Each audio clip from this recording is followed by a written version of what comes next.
welcome everybody to live Q&A. This is Pastor and the Recovering Heretic. I am Pastor Dave. I am Recovering Heretic Dan. Whose household has been recovering from other things. Yes, we are finally COVID-free. Yay. Hooray and huzzah. The plague has passed. Oh man, poor Renee. It was tough for her. Yes, it's an awful disease. All right, well, welcome. Hi, Dan. Hi.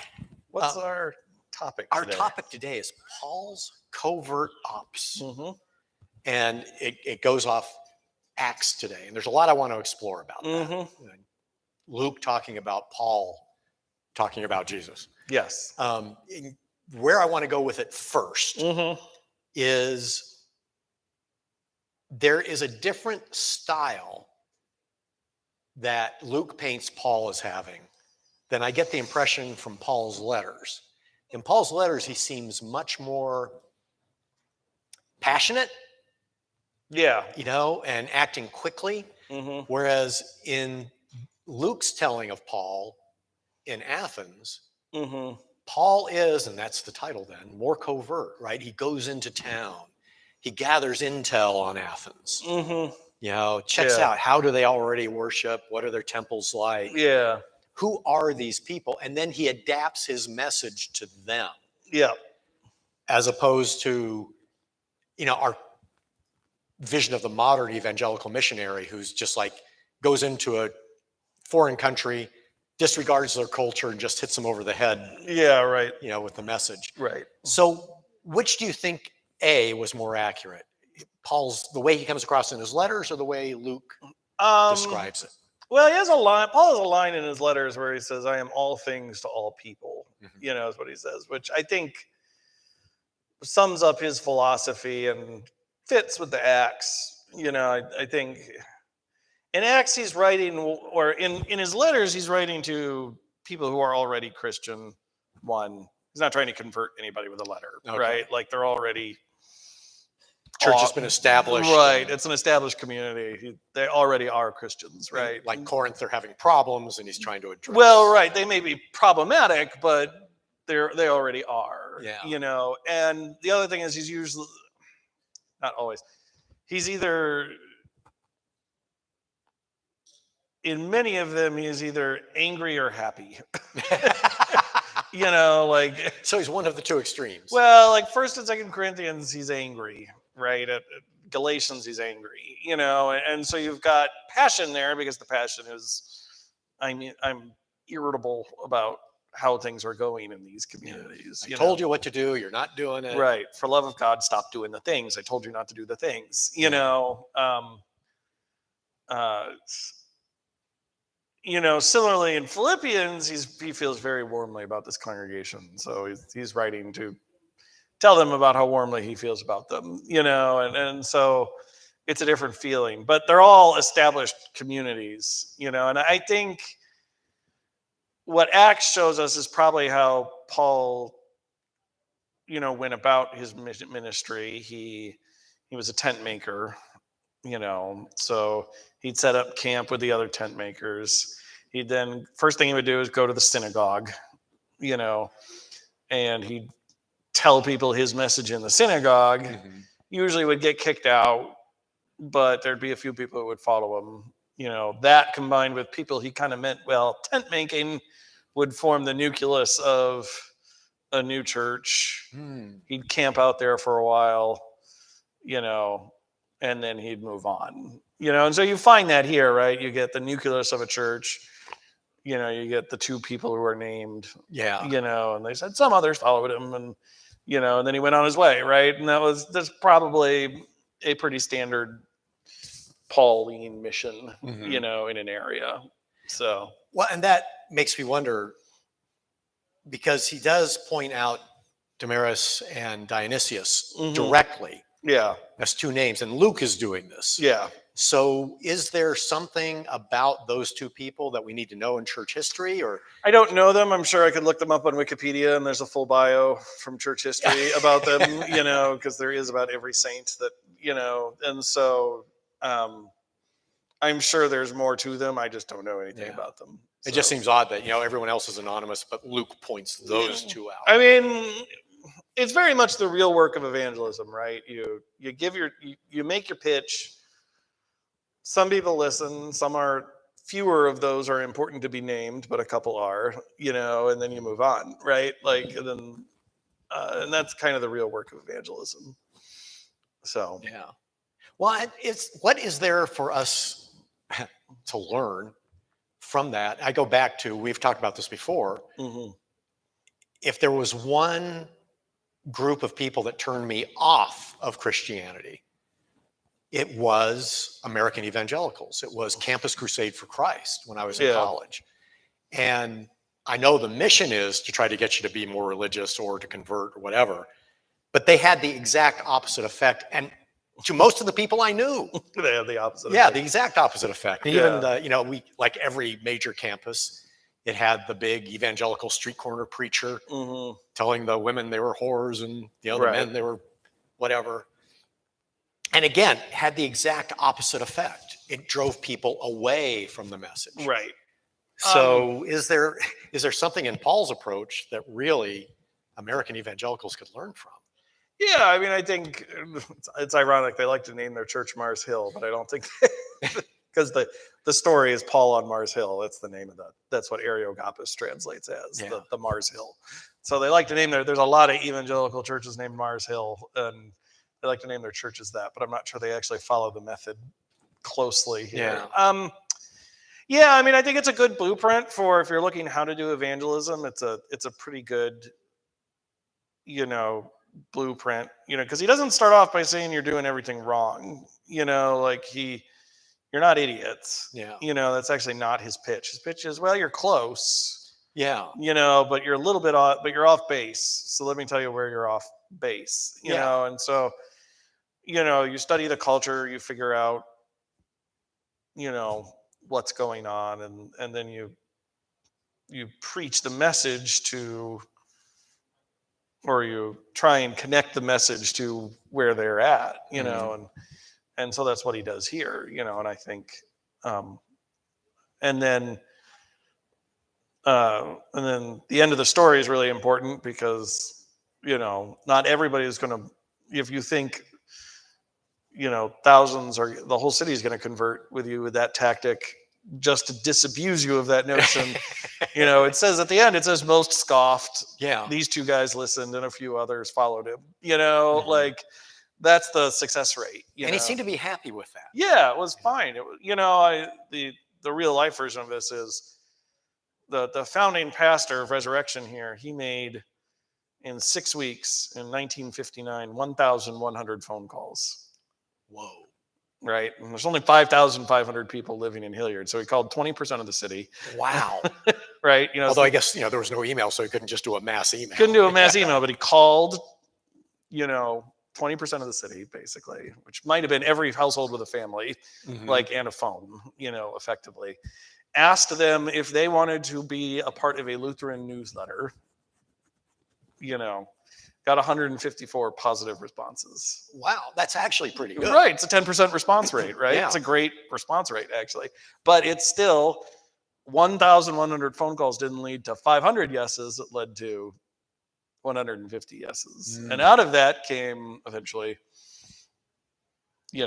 like 50 families. Right, out of 50 families that founded the church, right?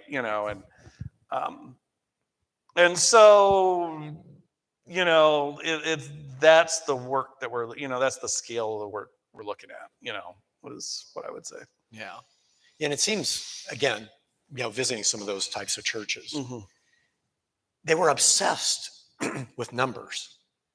Renee tells a story of a friend of hers in high school. And she went to that church, and there were people at the door literally with those audience counters. Yeah. And that's what was important to them, was just numbers. How many people are in the, right. It's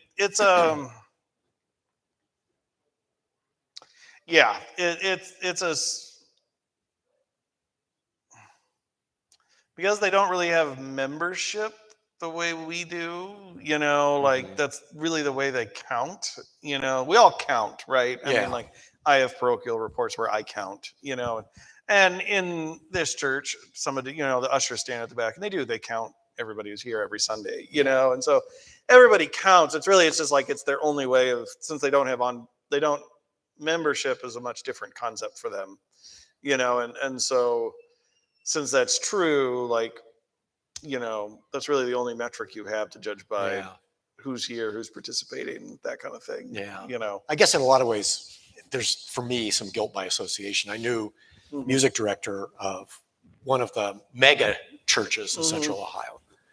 And he ended up resigning from that position because he had to make a report at the council meeting. Yeah. And the council session that he went to opened up with, 4,000. how much more money can we get out of these dupes?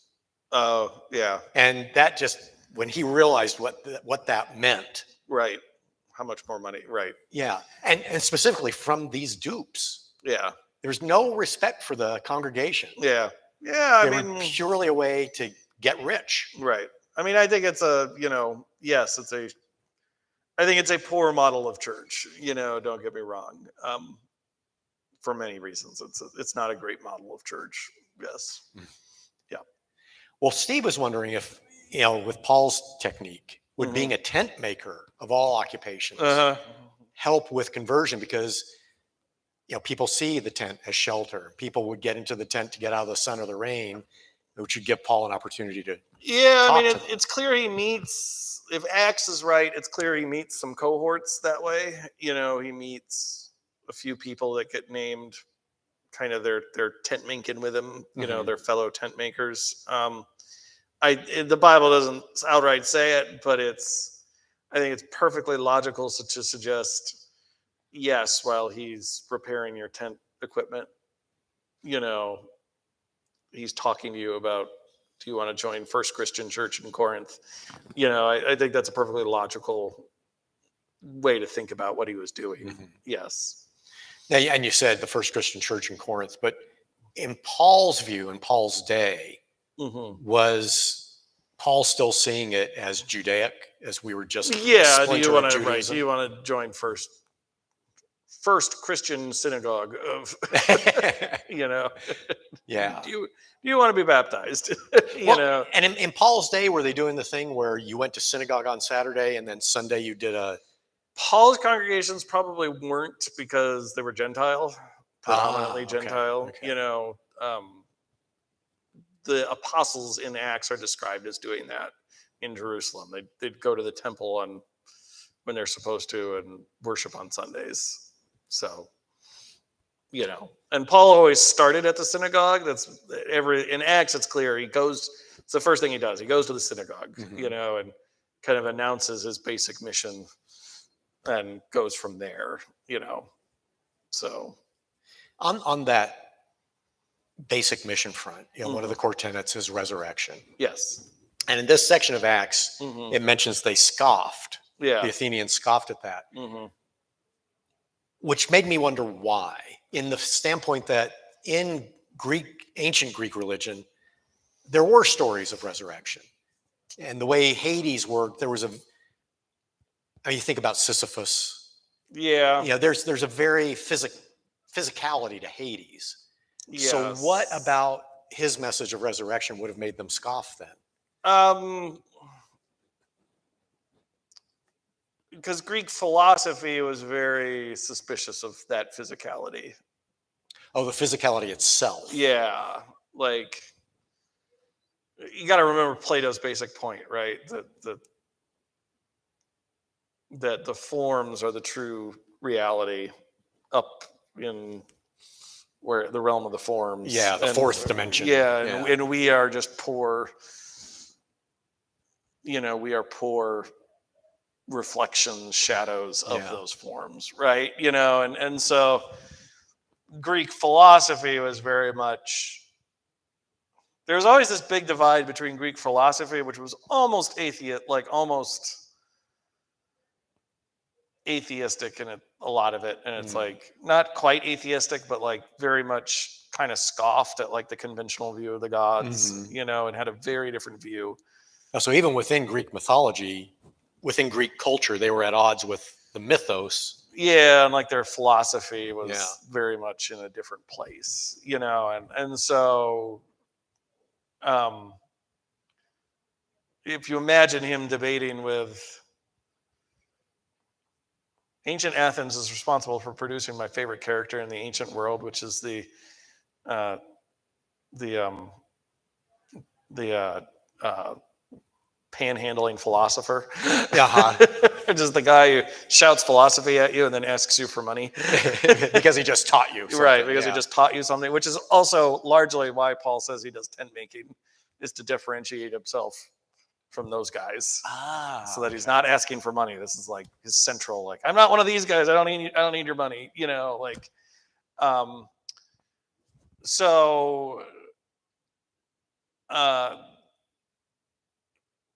so if you imagine he's having a debate with these guys, who are very much kind of Platonists, Aristotelians, these kind of guys, kind of viewing this physicality stuff as kind of nonsense, It's all about intellect, brain, and, the core of yourself is not this body, but is your soul. I mean, that's all a very Greek philosophical concept. And, and what you're saying, he was raised from the dead. Why would you want to be raised from the dead? That's the moment when you're in your pure form. Where you're in your pure form. What's the point? Like that would suck. Is kind of their attitude. So, so that the physicality part would exactly be what bothered them. Yeah. Well, is that where we get the carryover today of, there's this undertext of a lot of evangelizing that your physical form is corrupt. And that's where sin is coming from, is that physical desire, physical this, physical that. Mm-hmm. Is that ultimately a carryover from that Greek attitude? Yes. The church used, in a good way, I would say, Greek philosophical concepts to explain the nature of God and God's relationship in the Trinity, right? All those words that we use every Trinity Sunday are Greek philosophical concepts, that they imported to help explain, which is great. Don't get me wrong. I actually think that's fine. And in a certain way, I think there's an element of God's providence that the reason the Trinity was developed when it was is because we had to wait until the proper philosophical concepts had been developed so like we needed the vocabulary to right explain until we had the vocabulary, we couldn't really explain it, and so that's why it took so long as it did. So don't get me wrong, I think it's good. The disadvantage was, though, is that also allowed the kind of blood-brain barrier to be pierced by certain other concepts, that aren't so positive. Like, it's easy to kind of then take the Christian message and translate it from physicality is good and God intends resurrection to, no, die and your soul goes to heaven and you don't need your body anymore, which is putting those Greek philosophical concepts in Christian categories, which is always kind of a mix-up. Yeah, and in mainstream culture, that does seem to be the attitude. Yes. Yeah, we always show people dying and they go to heaven. Right. And it doesn't go beyond that. It doesn't fast forward to, okay, you're physical again. It's just, you're in heaven now. Right, you're in heaven now, and you're floating on the clouds. And that's very, ultimately Greek. The infection point has reached the brain, and it's ultimately this very Greek philosophical concept imported into Christian categories, which is why you need the Old Testament to remind you, that there's this Hebrew side of things, which is really important. One of the reasons we keep the Old Testament is that the Old Testament regrounds you back in the physicality side of things. That's why it's important.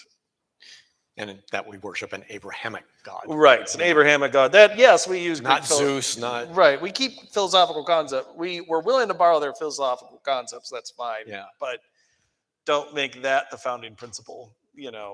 That's always the danger. Yeah. Borrow the language, but not... Mm-hmm. Right. Well, Renee is wondering, is it reasonable in evangelizing to include the message that we are sinners?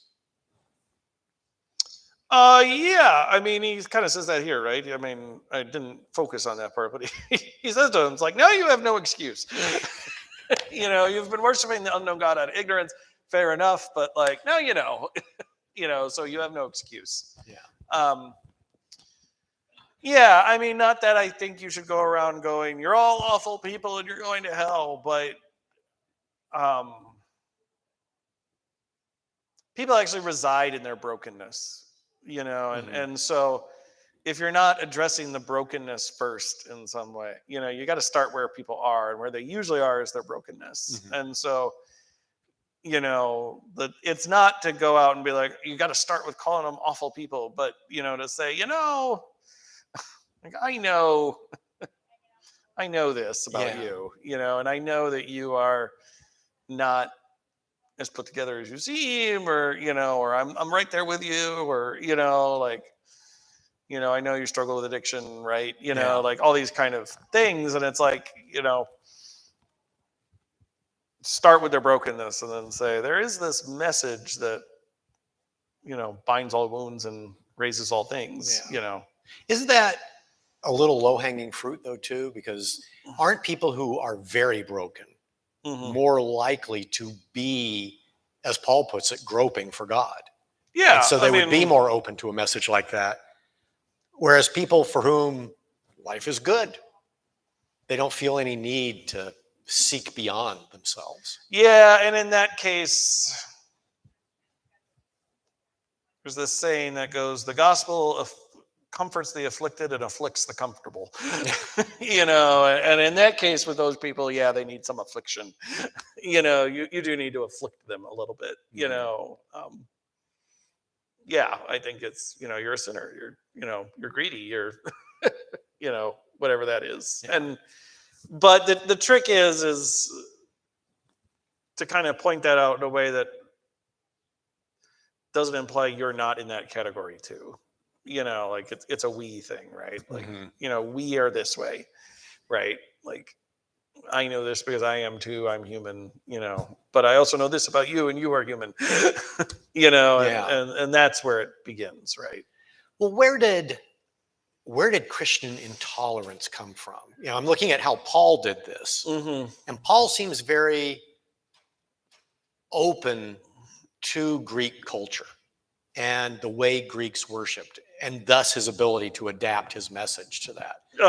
And today, there is such an intolerance in a lot of Christianity that, we are right, every other religion is wrong.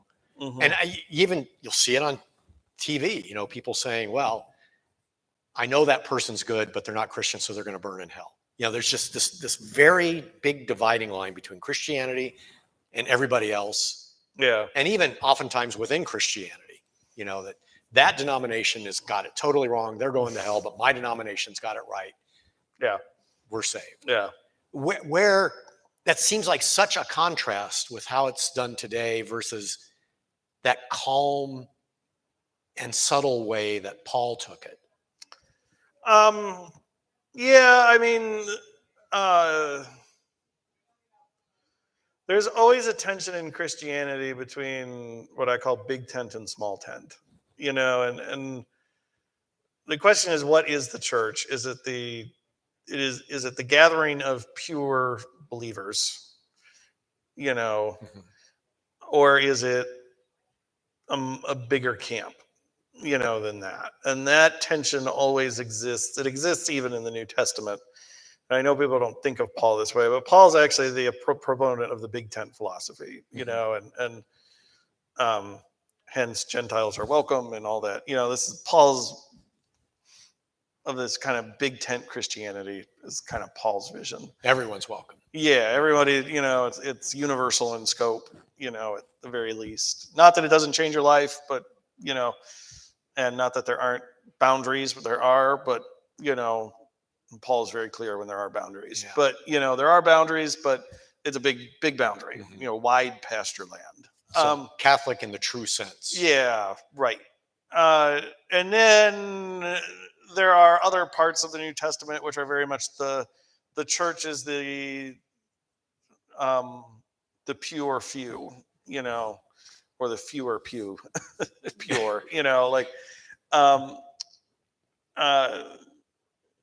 you know, so James is much more the proponent of this kind of philosophy, you know, that if you read the letter of James, the New Testament, it's much more the holy few, you know. Peter's opening sermon is much more save yourself, you know, he actually ends the sermon on save yourself from this corrupt generation, you know, like, right? Like that's the Yeah, and in that regard, Peter does sound like an older guy. right. Like Yeah, it's back in my day, right. you young kids You got it all wrong. Right. You got it all wrong, right? But that's, you know, that's much more that smaller tent philosophy, right? It takes God telling Peter 4 times the Gentiles are okay for Peter argues with God for the first 3. You know, like I just love it. You know, you can eat this, but God, I'm not eating these things. I'm pure. I said you could eat it. It's okay. You know, well, Peter's probably thinking it worked for Abraham. Right, so, worked for Abraham, right? You know, so there is that tension. You can see that tension. It exists. We canonized both. You know, they're both part of canon. You know, the Paul perspective and the James perspective. I think overall the Paul perspective usually wins out. You know, in the long run. But the James perspective is there. You know, and it's there because sometimes the church does. There are boundaries and there are standards. You know, and the danger of just a big tent is it becomes how many people can you fit under the tent, not what's the defining mark of everybody. Yeah, becomes just a counter at the door, right? You know, Yeah. not what's the defining mark of the people in the door, you know. And so you need both perspectives to balance out. And if you read parts of Paul's letters, he's very much in the, you know, within the community, he sounds very, you can't do these things anymore. You know, Yeah. like there are standards here. Yeah. Like you can't do this. So you know, everybody's welcome, but once you're here, it does change. You know, like we have this thing like welcome all or come as you are, which is true. But nobody gets to stay as they are. You know, like it's not I'm okay, you're okay, everybody's okay. Like we all come here because we're not okay, and God's in this habit of changing us. If that makes any sense. Yeah. I'm just speaking from personal experience. Yeah. Yeah. Changes us constantly. Right. Changes us constantly, right? You know, and it should. And there are marks and standards and sometimes the church does need to put a firm line and say, you're outside of it, you know, and we have brothers and sisters in the faith who I think draw too firm a line at too small a tent, you know, but there is an element of what they're doing in there. Yeah. So, and it's a big advantage for Paul being a tent maker. He can make the tent as big as he needs. Right. He can just keep adding to it. Right. Adding to the tent. Right. So I know how this is done. Right. I know how to do this. Yes. And that wraps us up. Okay. Paul saying, I know how to do this. Yep. Hit our point. This is one of the few times it wraps up nice and cleanly. I know. I'm not used to this. Crazy. All right. All right. Let's run with it. Yep. And I don't know what's going to come up next week. No Q&A next week because Okay. we have a council meeting right after church. Oh, so no. The council just gets in. I know. No Q&A next week or the week after that because I am gone on vacation. It's Memorial Day weekend? Yes. Okay. So no Memorial Day weekend either. Okay. So we have a fortnight off. Yeah. Which gives you plenty of time to come up with questions. So do so. Talking to you, Karen. Talking to you, Kathy. Steve, Renee. Everybody. Everybody. Have a good 2 weeks. See you, folks. Happy Mother's Day.